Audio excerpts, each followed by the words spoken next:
everybody, it's Eric Papenfuse. It's Friday, so it must be a buy day. And this week we're going to celebrate African American History Month with some really interesting books that were written and illustrated by African Americans.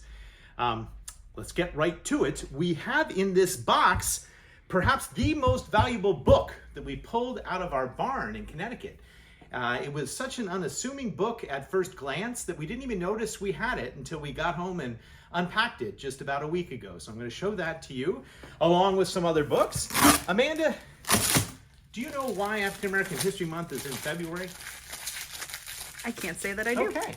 Well, February is the birth month of Abraham Lincoln, but more importantly, the birth month of Frederick Douglass.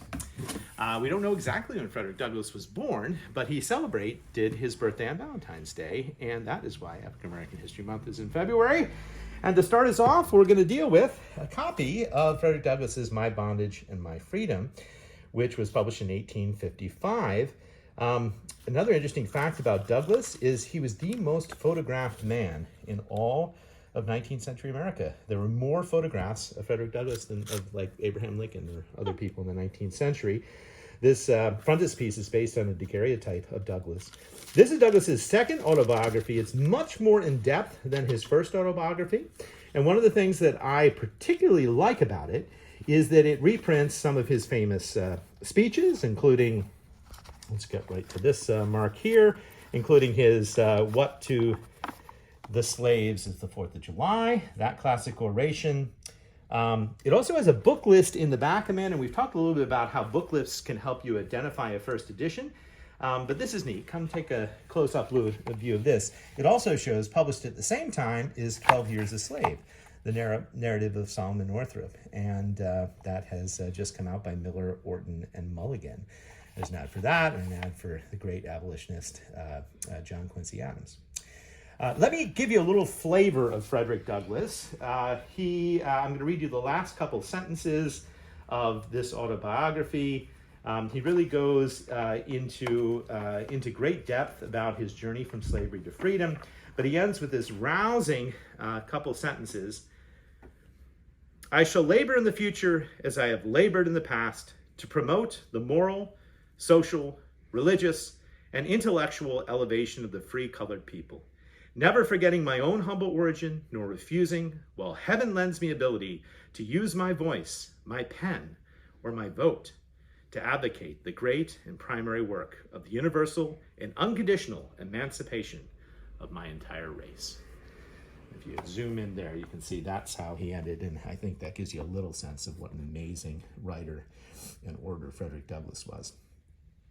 Now, Frederick Douglass books, as recently as a few years ago, you could find them for a few $100s, but they've really shot up in value, due primarily, I think, to the pioneering scholarship of people like David Blight and John Stauffer, who've written a lot about Douglass. And if you want to see a wonderful lecture on our YouTube channel, check out David Blight's lecture that he gave here at the Midtown Scholar on his book, his biography of Frederick Douglass. Now, this book is actually even more valuable because of who owned it, Amanda. In the front, you'll see an ownership stamp that it came from the library of Hannibal Hamlin. And Hannibal Hamlin was the vice president of the United States under Abraham Lincoln. And it's particularly interesting because Hamlin was a radical Republican who pushed Lincoln to issue the Emancipation Proclamation, and in fact was the first person ever to see the Emancipation Proclamation, because when Lincoln had a first draft, he invited Hamilton back to his office to take a look at it, and Hamlin made some comments and really was the first person ever to see it. So it's not surprising that Hamlin had a copy of Douglass in his library, but it's a wonderful historical connection. And just from a historical standpoint, the world would be so different today if Lincoln had kept Hamlin as vice president for his second term. Instead, he replaced the radical Republican Hamlin with Andrew Johnson, and we know how that turned out, which was a disaster for American history.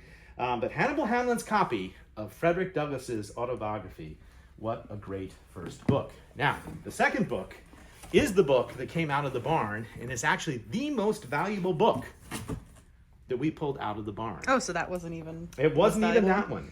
It is Quicksand by Nella Larson.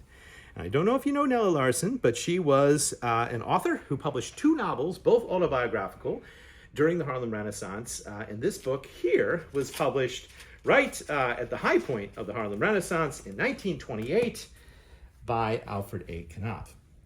And it's a valuable book in part because of the content, but also because it didn't receive a wide printing, and it almost doesn't exist, especially in a beautiful dust jacket so well preserved from the 1920s.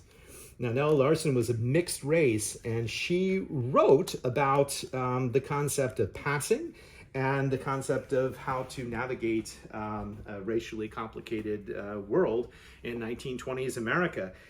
This book is autobiographical in nature. The protagonist, whose name is Helga, ends up going down south and teaching at a school which is loosely modeled on the Tuskegee Institute.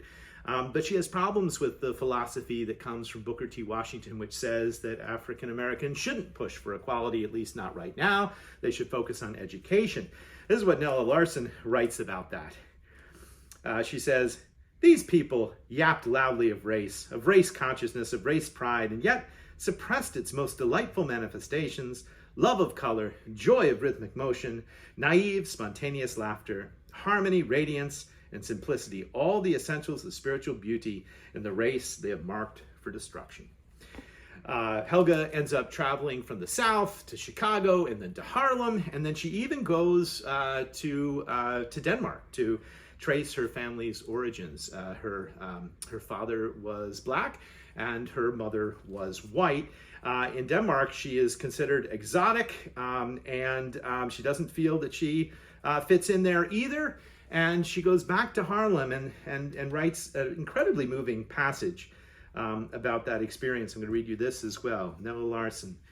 "Go back to America where they hated Negroes, to America where Negroes were not people, to America where Negroes were allowed to be beggars only of life, of happiness, of security, to America where everything had been taken from those dark ones, liberty, respect, even the labor of their hands, to America where if one had Negro blood, one mustn't expect money, education, or sometimes even work, whereby one might earn bread."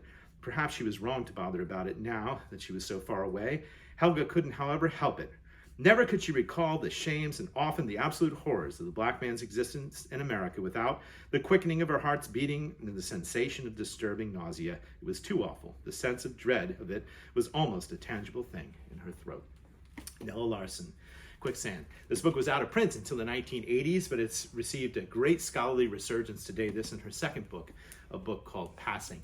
I wanted to show you one more thing from the Harlem Renaissance, also from the barn, just to give you a sense of visual artistry. This is a book that was published and received national recognition, and it was illustrated by the preeminent visual artist of the Harlem Renaissance, a man by the name of Eric Douglass. This came out in 1929, just after Quicksand. Douglass is known for his incredible work. And prior to this, no book had really ever been illustrated like this to reach a worldwide audience. You see the African imagery, the shades of black and gray. You can see very clearly in his illustrations the sort of geometry, the circles and the rectangles. And here's an incredible image of the Jazz Age and the Harlem Renaissance, of course, with a noose in the center of it. Now, this book was published more broadly. It had an English publisher. It went worldwide, and it really brought Douglass to some prominence, and it taught Europeans more about what life was like in the Harlem Renaissance. A fascinating illustrated book. Well, we're switching gears to a final funny book today. No segue, we're just clearing our palates. I don't want to make fun of those amazing books, but I do want to make fun of crap taxidermy. Now, this book is incredible. You know, when we bought Formwalls, which is our sort room, Amanda, there was taxidermy all over the walls. We had to remove it and get rid of it. It was very similar to the taxidermy in this book. If we were in Australia, we might have taxidermy on the wall. Here's an Australian bookstore with a very sad-looking bear. And this book also tells you what never to do with your taxidermy. Whatever you do, don't ever try and make creative beer bottles. Sure. Crap taxidermy. All real photos. Well, we'll see you next week and every week on Fridays at noon for Buy Day.